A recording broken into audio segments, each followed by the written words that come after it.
Muy buenas noches. Damos la bienvenida a todos los que nos están visitando.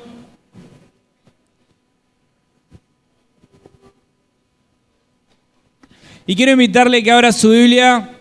Nos vamos a quedar en Jueces capítulo 6, pero le voy a pedir a mi amigo Martín que nos ayude con la búsqueda de otros versículos de la palabra de Dios que vamos a buscar en esta noche. Si usted viene por primera vez, yo le quiero decir que estamos contentos de recibirle y que hay una persona muy importante que está en este lugar, que no es quien nos condujo a adorar al Señor, no es quien les habla, sino es el Señor Jesucristo.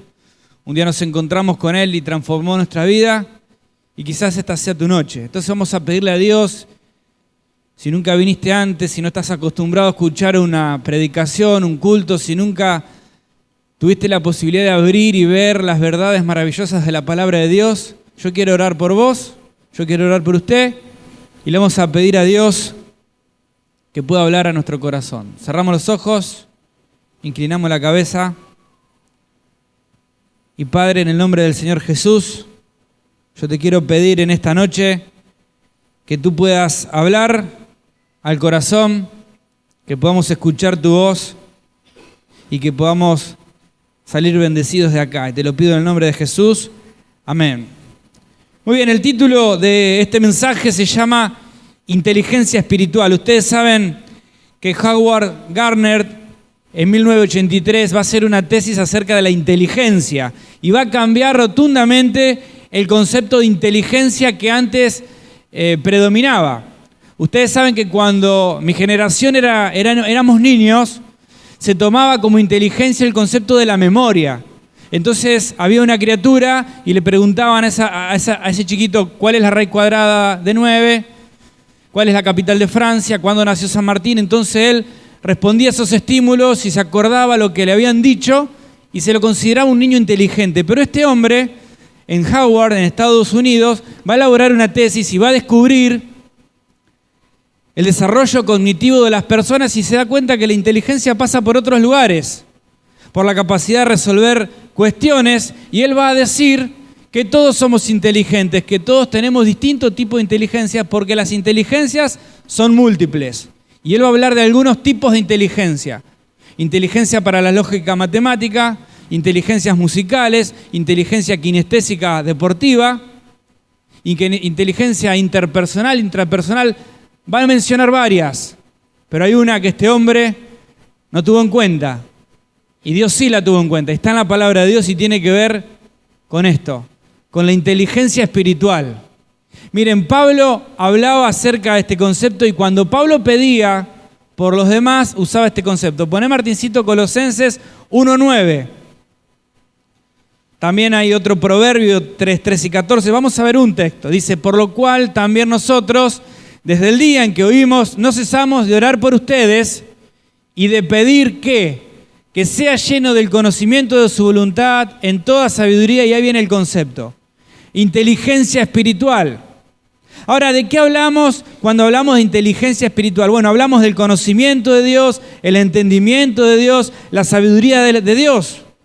Uno puede adquirir este maravilloso capital de la inteligencia espiritual conociendo la palabra de Dios, conociendo al Dios de la palabra y siendo transformados por el Dios de la palabra. No hay secretos. Y llegamos a Jueces capítulo 6 y vamos a ver que llegaron al cuadro en que vamos a leer ahora no porque eran inteligentes espirituales, sino habían sido necios espirituales. Más estos que venían de una historia y de un pasado donde Dios había estado con ellos.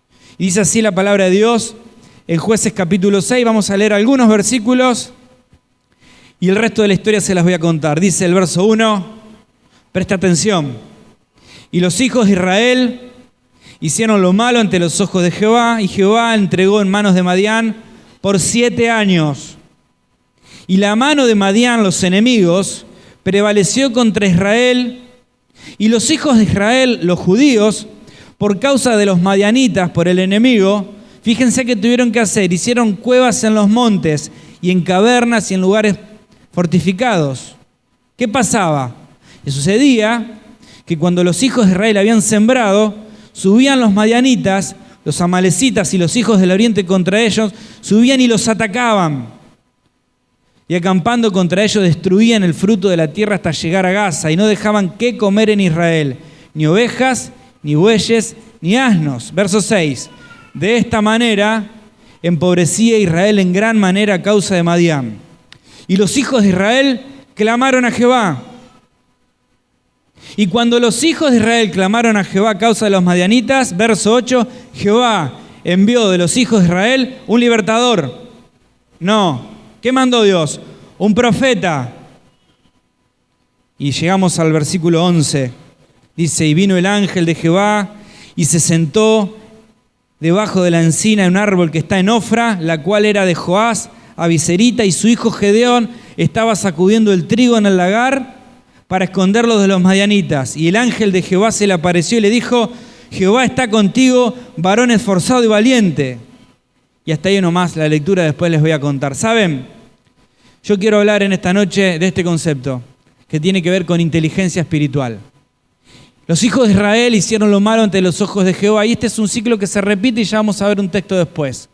Y por ser necios espirituales llegaron a este estado, a un estado de total fragilidad, porque cuando uno se aleja de la palabra de Dios, se vuelve insensible espiritual. ¿Saben? Y cuando uno está insensible espiritual y se alejó, es un terreno propicio del enemigo para hacer lo que hizo con Israel. ¿Saben qué hacía? Destruía, devastaba y empobrecía. Y cuando mi vida y la tuya, cuando su vida se aleja de la palabra de Dios, de este libro, eso es lo que nos espera. Pase un mes, 2 meses o 7 años como pasaba acá. Vidas pobres, vidas devastadas y vidas tristes. ¿Por qué? ¿Porque eran inteligentes? No. Porque tontamente se alejaron del libro de Dios y del Dios de este libro. Y vemos este cuadro. Ahora, ¿saben? Hay algunas cosas que yo quisiera comentar para terminar hablando de decisiones que van a bendecir tu vida, decisiones inteligentes. La primera cosa que aprendemos en esta historia es que no hay cambio profundo en una vida si no hay palabra de Dios. Escuche bien, el pueblo estaba devastado, estaba pobre. El relato dice que cuando ellos sembraban y querían levantar la cosecha no podían porque el enemigo esperaba ese momento para atacar y le robaba todo y así lo sometía. Y ahí estaba Gedeón sacudiendo el trigo en el lagar. Alguna vez siempre explicamos lo mismo. Quizás alguien no conoce la historia. Mirá, el lagar es el lugar donde se pisa la uva. Es un lugar cerrado. Gedeón estaba sacudiendo trigo. Miren, el trigo se sacude en un lugar abierto porque el viento puede sacudir y llevarse el tamo y queda el grano completo. Pero como tenía miedo, él no quería que el enemigo sepa que tenía granos y se escondía del enemigo para sacudir el trigo. Esa era la condición de Israel. ¿Y saben por qué? Porque se alejaron de la palabra. No hay cambio si no hay palabra. Por eso cuando los hijos de Israel dijeron no podemos más, quizás usted o vos viniste hoy y en tu corazón sentí que no podés más. Y clamás al Señor, escuchá lo que hizo el Señor. No le mandó un libertador. No lo levantó a Gedeón sin primero mandar un profeta. Porque ese profeta iba a hablarle palabra de Dios y le iba a recordar su historia y le iba a hacer recordar que ellos estaban así porque se habían alejado de este libro que era la palabra de Dios. Ahora hay un texto o un concepto que aparece en el libro de los jueces muchas veces. Ayúdame, Martín, con Jueces capítulo 17, verso 6. Esto aparece 2 veces. Fíjese lo que dice ahí.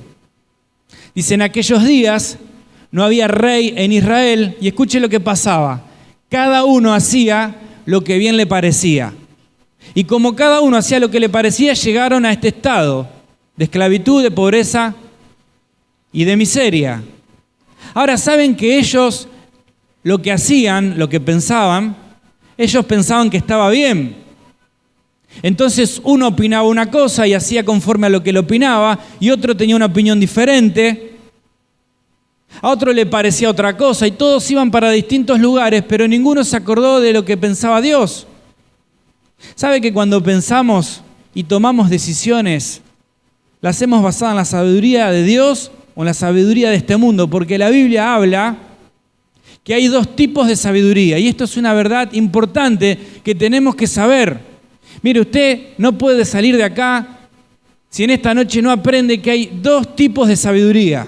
Santiago la describe bien, hace una línea. Hay una sabiduría que viene de lo alto. Esa sabiduría celestial es de Dios. Está en este libro. Te va a ir bien si obedeces y amás este libro. Pero hay otro tipo de sabiduría. Escuchá cómo la califica. Es terrenal, es animal y es diabólica. Y a lo largo de la historia, el hombre, para llenar ese vacío que tiene en el corazón, buscó distintos tipos de sabiduría. Y hay un tipo de sabiduría que te va a lastimar. Porque si tus decisiones son regidas por la sabiduría de este mundo, vas a ver cuáles son las consecuencias. La esclavitud. Fíjate un versículo. 1 Corintios capítulo 2, verso 13. Ponelo en la pantalla.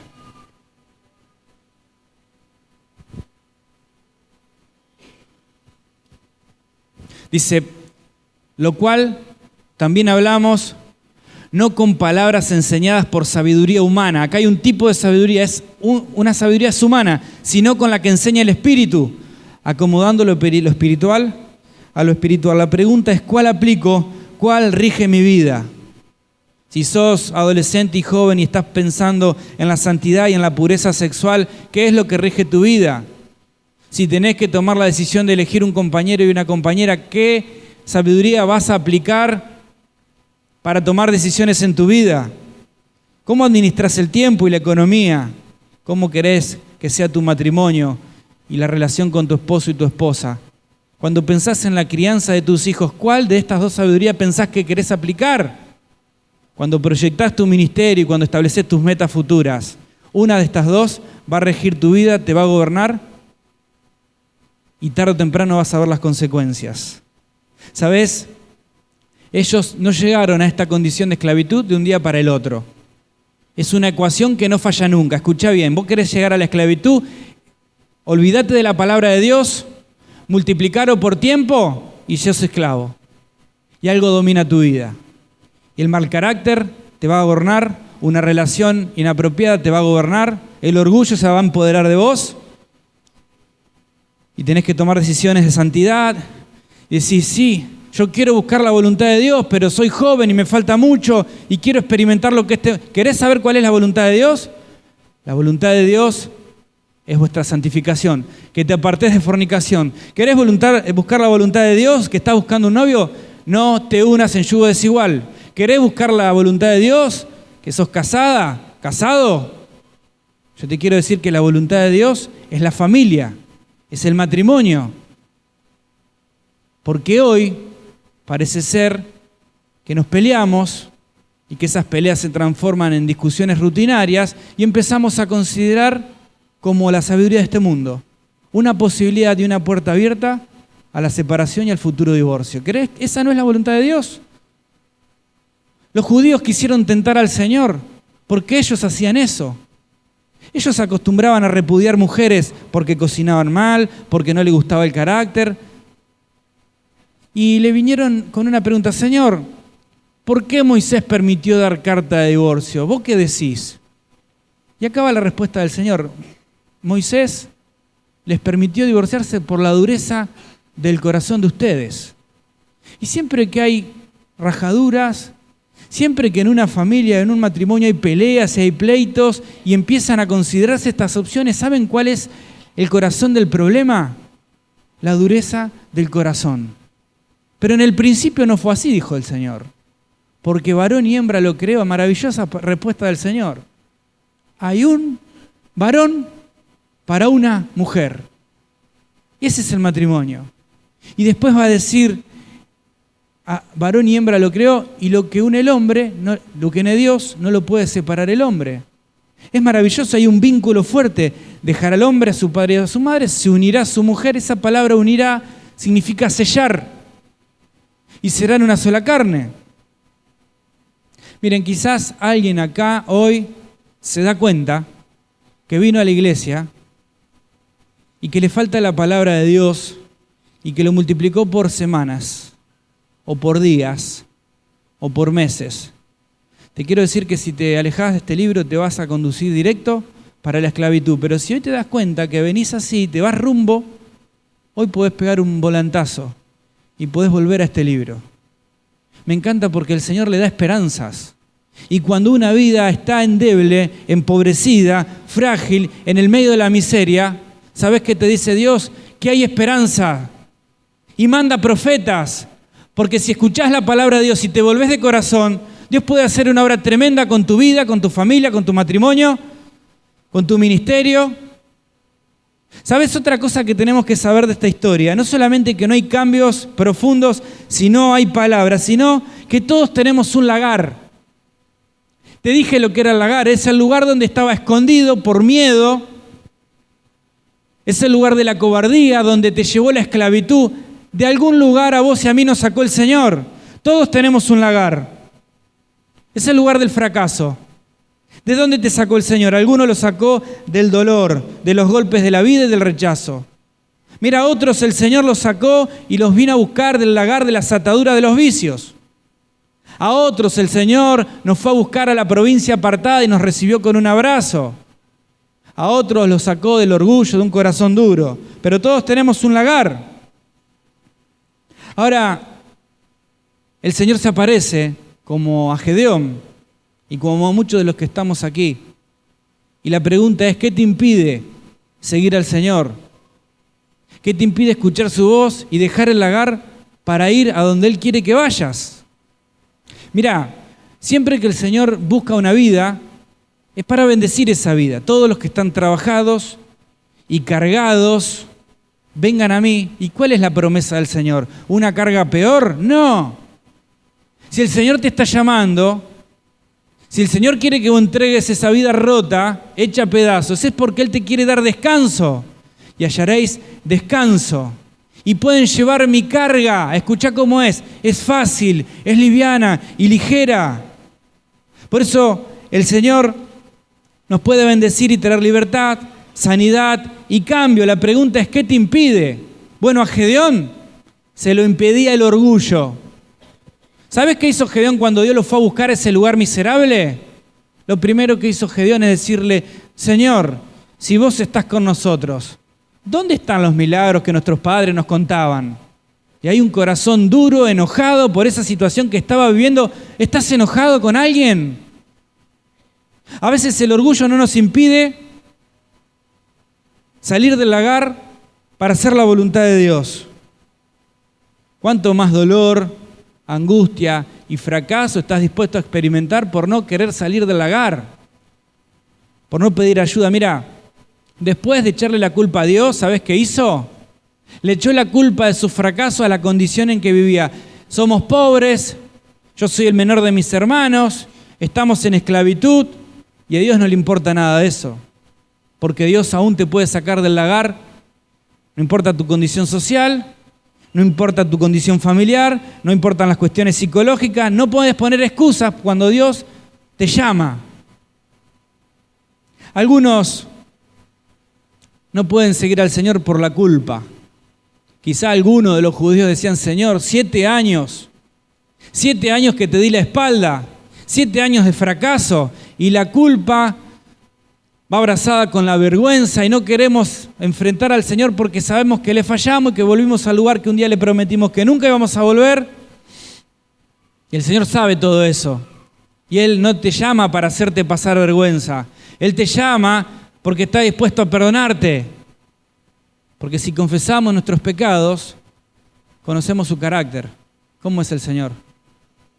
Él es fiel y es justo para perdonarte de todos los pecados y para limpiarte de toda maldad. ¿Sabes? Algunos no quieren venir al Señor porque tienen miedo o dudas. Y Gedeón dice, vení, varón esforzado y valiente, pero no parecía ni esforzado ni valiente. Primero no quiso y después dice, Señor, vamos a hacer una cosa. Si vos es verdad que estuviste conmigo y me llamaste, voy a hacer una ofrenda. Yo te pido que te quedes acá hasta que yo vuelva. Y Gedeón se fue, preparó una ofrenda al Señor y el Señor consume la ofrenda diciendo, Gedeón, yo estoy con vos. Y después va a pedir otra señal, ¿se acuerdan el vellón? Voy a poner un vellón en el campo y si el vellón queda mojado pero todo el campo seco, yo voy a saber que tú estuviste conmigo. Y Dios le concede. Y después dice, no, Señor, no habrá que uno que vino y mojó el vellón, algún vivo. El vellón era un paño de lana. Vamos a hacer al revés, le dice Gedeón a Dios. Léelo, está en el capítulo 6.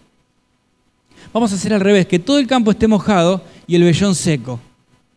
Y Dios le concede, y como si fuera poco, cuando ya estaba preparado para pelear, él escucha un sueño. Él se va a las filas del ejército enemigo de noche y escucha a un centinela que le cuenta un sueño a otro centinela. Y el centinela empieza a tener miedo. Eso es Gedeón y Dios está con él. 3 veces. ¿Sabes? ¿A qué le tenés miedo? Todos los que estamos acá le tenemos miedos a las cosas nuevas. Cuando estamos en el jardín y pasamos a 1er grado, le tenemos miedo a eso desconocido, a nuevas experiencias. Cuando atravesaste el colegio secundario y empezás la universidad, le tenés miedo a la universidad. ¿Cómo será? Antes estudiaba 2 hojitas, ahora tengo que estudiar así. Cuando empezamos en el campo laboral le tenemos miedo. Tenemos que atravesar una entrevista y empezamos. Yo te pregunto, ¿cuáles son tus miedos en el terreno espiritual? ¿Qué es lo que te da miedo? Quizás alguien dice acá, yo tengo miedo porque no quiero que nadie me controle. Y si yo dejo el lagar para seguir al Señor, el Señor va a controlar todas las áreas de mi vida que no le quiero dar. Pero no podemos engañar a nadie. Porque hay algo que te está controlando. Quizás son las opiniones de los demás, las heridas no sanadas, los complejos, la inmoralidad, los errores de tus padres, los recuerdos del pasado. Algo te está controlando. ¿Y sabes cuál es el verdadero significado de la libertad? Es cuando vos y yo, cuando usted es libre de elegir quién quiere que lo domine. El Señor Jesucristo en Juan capítulo 8 va a hablar acerca de la libertad espiritual. Y les dijo, si elijo los libertares, van a ser verdaderamente libres, porque son esclavos del pecado. Y cada uno de los que estamos acá elegimos quién domina, quién se empodera y quién controla la vida. Y yo deseo que tu vida y la mía sea controlada por el Señor. Quizás en esta noche es noche de soltar algo y decir, Señor, acá está, lo dejo, porque ahora quiero que vos me controles. ¿Sabes? Pero hay otra verdad que tenemos que aprender. Y es la verdad de que todos tomamos decisiones. Y con esto vamos a ir viendo las últimas decisiones de Gedeón. Fíjate el verso 24, capítulo 6, verso 24. Y edificó allí Gedeón altar a Jehová y lo llamó Jehová Shalom, el cual permanece hasta hoy en Ofra de los Abiseritas. ¿Sabes? En un momento después que se encontró con Dios, Gedeón tomó decisiones, como todos los que estamos acá. Somos los responsables de las decisiones que nosotros tomamos. En un momento de la vida ya no le podés echar la culpa a tus padres, ni al entorno, ni al problema de la coyuntura, ni al problema de la economía, porque en un momento vos y yo tomamos decisiones. Y un día Gedeón elige hacer un altar a Jehová. Ese altar es decir, hoy me dejo de embromar, hoy suelto el lagar, hoy escucho la voz de Dios y voy para el Señor me pide. Dijo, basta, no puedo seguir, es un día de quebranto. Y acá vienen las 3 decisiones espirituales, inteligentes, que tomó Gedeón para liberar a Israel. Primero, escucha bien, estamos terminando. La primera decisión inteligente de Gedeón fue cambiar su pensamiento. Mucho tiempo perdido echándole la culpa a otros. A Dios, a la familia, a la sociedad. ¿Sabes? Él dijo, basta de echarle la culpa al otro. Él dijo, hoy es el día de volver a buscar, a creer y a confiar en la palabra de Dios. Ya pasaron 7 años. Hoy es el día que yo vengo a este libro para empezar a tomar decisiones de este libro. Él un día cambió sus pensamientos. Pero en segundo lugar, ¿sabes qué hizo Gedeón? Cambió su pensamiento, creyó en su potencial. Cuando Dios los va a buscar, le dijo, varón esforzado y valiente. Y él no era ni esforzado ni valiente. Pero en el medio había un proceso de transformación. Y es maravillosa la historia. ¿Sabes por qué es maravillosa? Porque todavía Dios sigue sacando gente del lagar para libertarlas, para traer sanidad, para soltar ataduras y para que bendigan a otros. Y él creyó en el potencial. ¿Y el potencial de Gedeón cuál era? Ninguno. Si él era un esclavo, el menor en la casa de su padre. La diferencia estaba que Dios estaba con él y 3 veces aparece en el capítulo 6, yo estoy contigo. Pero ¿dónde están los milagros? Y lo miró Jehová y dice, yo estaré contigo. Y no voy a poder, iré 3.ª vez, yo voy a estar contigo. Y me encanta porque si nos tomamos el brazo de Dios, sentimos que todo podemos. ¿O no recitamos de memoria Filipenses 4:13? ¿Cómo dice? Todo lo puedo en Cristo, que Él me fortalece. No son mis fuerzas, son sus fuerzas. Y como yo no sirvo para nada, voy al Señor y en el poder del Señor Jesucristo puedo restaurar mi vida, mi matrimonio, puedo corregir lo defectuoso de mis hijos, puedo volverme al Señor para que Él ordene mi vida. Yo no puedo nada, Él es el que puede todo. Y tercero, Gedeón cambió sus pensamientos, creyó en su potencial y por último, cumplió el propósito. Y el propósito de Dios era salir del lagar para ser un libertador. La pregunta que nos tenemos que hacer, ¿dónde estamos ubicados hoy? ¿Cómo vino el culto hoy, domingo? ¿En el lagar? Bueno, Dios quiere que seas un juez en Israel. ¿Esclavo? No libre, escuchá. No lo sacó a Gedeón de la esclavitud para convertirlo simplemente en alguien libre. Él lo sacó de la esclavitud para convertirlo en un libertador. Quiere decir que el Señor se hace una obra maravillosa en tu vida. Por eso es maravilloso. Porque como es maravillosa esta historia, es maravillosa las historias que hoy podemos seguir contando.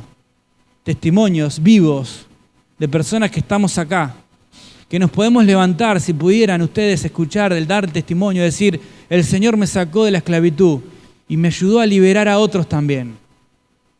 Porque cuando Él te toma, hace un proceso de transformación, cambia tu mente, cambia tu corazón, te impulsa para bendición de otros también.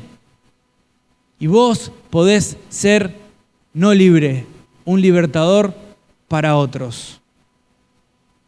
Pero quizás hay alguien que está aquí, que viene por primera vez, y se da cuenta que se siente identificado con este personaje, Gedeón. En el lagar. El lagar es símbolo de los fracasos de la vida.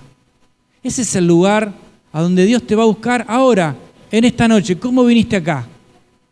Gedeón tenía un corazón duro, enojado con Dios, y quizás hay alguien acá que no conoce mucho de Dios, que vino al culto y los golpes de la vida te provocaron enojo en el corazón, pero te enojaste con la persona equivocada. Dios es el único que en esta noche te puede sanar, te puede liberar y te puede dar vida eterna. Quizás hay alguien acá como Gedeón que se da cuenta que se equivocó y en esta noche quiere volver a Él. Y quizás nunca tuviste un encuentro con Jesús. Yo te quiero decir que el Señor Jesús nació de la bienaventurada Virgen María, habitó entre nosotros haciendo milagros y señales con poder, y daba vista a los ciegos y alimentaba a las personas y sanaba a los que tenían dolencias. Y en esta noche, ese Jesús que hacía esos milagros lo quiere hacer con vos. Ese Jesús es el que murió en una cruz. Por eso estos símbolos, el pan y el vino, nos ayuda a acordarnos de eso. Que un día alguien murió en una cruz por mis culpas, por mis pecados y por mis fracasos. Fue Jesús, el Hijo de Dios. Y ese Jesús que murió fue el que resucitó y el que en esta noche tiene poder para entrar en tu corazón, para traer libertad, para traer salvación y para darte vida eterna. Y yo te voy a ayudar. En el lugar donde estás, yo te quiero pedir que cierres tus ojos, que inclines tu cabeza y puedas tener un diálogo franco con Él, sincero, de corazón a corazón. Porque Jesús te conoce. Él sabe lo que hay adentro tuyo. Él te ama. Ese Jesús es el que en esta noche quiere entrar en tu vida para perdonar todos tus pecados, para limpiarte de toda tu maldad y para darte vida eterna. Y en el silencio de tu corazón vos podés hablar con Él, porque te está escuchando, porque sabe cuáles son las palabras que hay en tu alma. Y si vos querés recibir del Señor Jesús el perdón de pecado, la salvación y la vida eterna, se lo podés pedir ahora. Decile ahí en el silencio del corazón: Señor Jesús, yo sé que tu sangre tiene poder para limpiar todos mis pecados. Decíselo. Señor Jesús,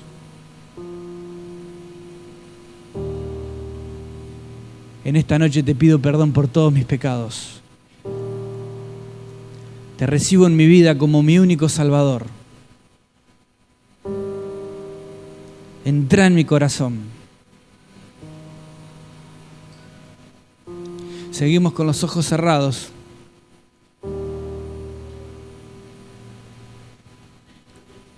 Si nunca antes le pediste así a Jesús, yo te quiero decir que Él te ama y te está escuchando. Y vos podés tener esta oración sincera. Repetí conmigo: Señor Jesús, decíselo. En esta noche te pido que entres en mi vida y con tu sangre me limpie de todos mis pecados. Mientras seguimos con los ojos cerrados, las cabezas gachas y nadie mirando, yo quiero conocerte si has orado así conmigo y te quiero pedir que en el lugar donde estás puedas levantar y bajar tu mano. ¿Quién ha hecho esta oración conmigo así? Levantá y baja tu mano. Que Dios te bendiga. ¿Quién más? Que Dios te bendiga. ¿Quién más? Que Dios te bendiga también. ¿Hay alguien más que en esta noche quiere recibir del Señor Jesús la libertad, la salvación y vida eterna? Si has orado conmigo, levantá y baja tu mano. ¿Quién más? No voy a insistir.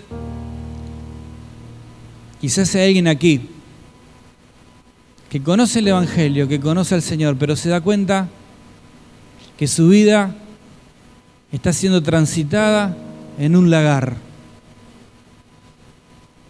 Quizás como Gedeón, hoy sea la noche para vos, en que tomes una decisión, que levantes ese altar y digas: Señor, yo quiero volver a ti. Me equivoqué. Te pido perdón. Seguimos con los ojos cerrados. Señor, en esta noche yo te doy gracias por tu palabra. Gracias, Señor, porque tu sangre tiene poder para limpiar nuestros pecados, perdonarnos de todas maldades, Señor. Y gracias porque tu amor es grande y aun cuando nos equivocamos, sabiendo las cosas de Dios, tus brazos están abiertos para volver a perdonarnos. Yo te quiero pedir en esta noche por todos los que estamos aquí, para que tú tomes esta palabra y la apliques en nuestros corazones. Te lo pido en el nombre del Señor Jesús. Amén.